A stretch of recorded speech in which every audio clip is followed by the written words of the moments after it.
ఓం శ్రీ గురుభ్యో నమ. శ్రీ మహాగణాధిపతయ నమ. దేవప్రసమేక్షలు స్వాగతం. పూర్వభద్ర. ఈ పూర్వభద్ర నక్షత్రం మొదటి 3 పాదాలు కుంభరాశిలో ఉంటాయి, 4వ పాదం మీనరాశిలో ఉంటుంది. మీ అందరికీ ఈ పరాభవ నవ సంవత్సరంలో నక్షత్ర నాడీ సూత్రాల రీత్యా ఏ విధమైన ఫలితాలు మీకు వస్తాయి చూద్దాం. ఇది 2 రాశుల్లో ఉంటుంది కాబట్టి నక్షత్రం మొట్టమొదటి కుంభరాశి సంబంధించి మనం తీసుకుందాం ఫలితాలు, తర్వాత మీనరాశి సంబంధించి చెప్తాను. వేదా సూత్రాల ప్రకారం, ఈ నాడీ సూత్రాల ప్రకారం జూన్ 18 వరకు మీకు గురుడు త్రిజన్మ నక్షత్రాల్లో సంచారం, 10వ నక్షత్రం సంచారం. ఇది ఇబ్బంది పెడుతుంది మీరు ఏ రాశిలో పుట్టినప్పటికీ కూడా. ఈ సంవత్సరం అంతా కూడా మీకు రాహు పూర్తి వ్యతిరేక ఫలితాలు ఇస్తాడు. మీరు ఏ రాశిలో పుట్టినా, మీరు కుంభంలో పుట్టినా మీనంలో పుట్టినా, మీనంలో పుడితే కానీ కొంత 11వ స్థానంలో కొంత అనుకూల సంచారం తప్ప పెద్ద ఉపయోగకరమైనవి కాదు. ఏమైనా కానీ రాహుగ్రహం వల్ల సంపూర్ణ వ్యతిరేక ఫలితాలు మీకు వస్తాయి. ఈ సంవత్సరం మీకు కందాయ ఫలితాలు తీసి చూసినట్లయితే 4, 2, 1 చివరి 3 నెలలు అయితే కొంచెం ఫైనాన్షియల్ కొంచెం ఫ్రీ హ్యాండ్ అవుతుంది, కానీ ఓవరాల్గా మీకు ఇబ్బందికర వాతావరణమే ఉంటుంది. మీకు ఒకసారి మనం ఈ గ్రహ గమనాలు చూసుకుని మనం గురు శని రాహుకేతుల ప్రభావాలు మీకు ఎలా ఉంటాయో పూర్తిగా పరిశీలన చేద్దాం.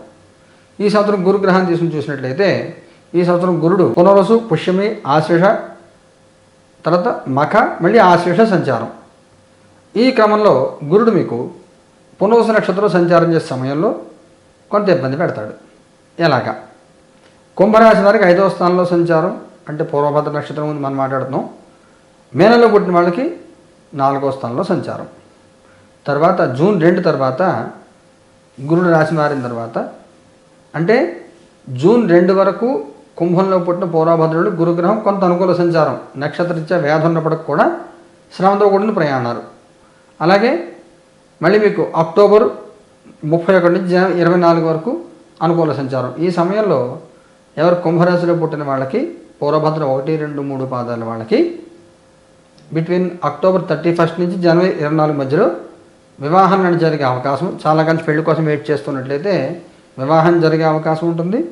అలాగే ఈ జూన్ 2 లోపల కూడా కొంతవరకు ఈ రకమైన అనుకూల ఫలితాలు ఉంటాయి. మీకు జూన్ నుంచి అక్టోబర్ 31 వరకు, మళ్ళీ జనవరి తర్వాత అనుకూల ఫలితాలు లేవు ఎవరికి?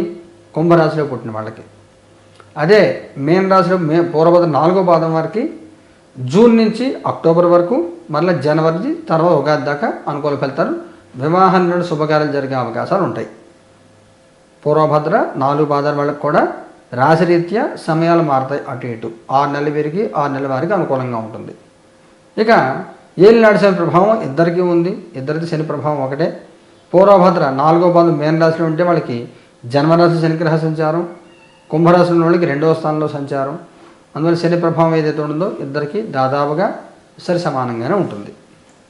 ఇక రాహుకేతులు తీసుకున్నట్లయితే కుంభరాశిలో పుట్టిన వారికి జన్మరాశిలో రాహుగ్రహ సంచారం, 7వ స్థానం కేతుగ్రహ సంచారం డిసెంబర్ 5 వరకు. డిసెంబర్లో రాహుకేతులు రాశి మారుతారు.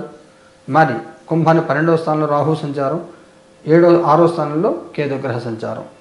ఈ సమయంలో కుంభరాశిలో పుట్టిన వారికి ఈ రాహు యొక్క పూర్తి వ్యతిరేకత ఉంటుంది. ఆర్థిక నష్టాలు, గౌరవ మర్యాదల భంగము, మోసపోవడము, అనారోగ్యాలు, దొంగల వల్ల భయము, శత్రువుల వల్ల భయము, తెలిసి పొరపాట్లు చేసి తెలిసి తప్పులు చేసి ఇబ్బందులు పడ్డము. ఇప్పుడు డ్రంక్ అండ్ డ్రైవ్ ఉంది, జనవరి 1 తారీఖు పార్టీకి వెళ్ళి వచ్చి గ్యారంటీగా పోలీసులు దొరుకుతారు. పట్టుకున్నారని గోల్ పెడితే ఎలా కుదురుతుంది? తెలిసి చేసే పొరపాటే. ఇప్పుడు బెట్టింగ్ యాప్లు డబ్బులు పెట్టడం, అది దొరికిపోతే తలనొప్పి అంతా, తెలిసి చేసే పొరపాటే. ఇలాంటి పొరపాట్లు చేయకూడదు. అందువల్ల ఫ్రెండ్స్ ఎంకరేజ్ చేశారని వాళ్ళందరూ మొహమాటం చేసి ఇలాగేం కాకుండా మీకు ఏ రకమైన ఇబ్బంది లేకుండా సుఖవంతమైన జీవితం గడపడం కోసం ఏం చేయాలో అవన్నీ మీరు చేయాలి.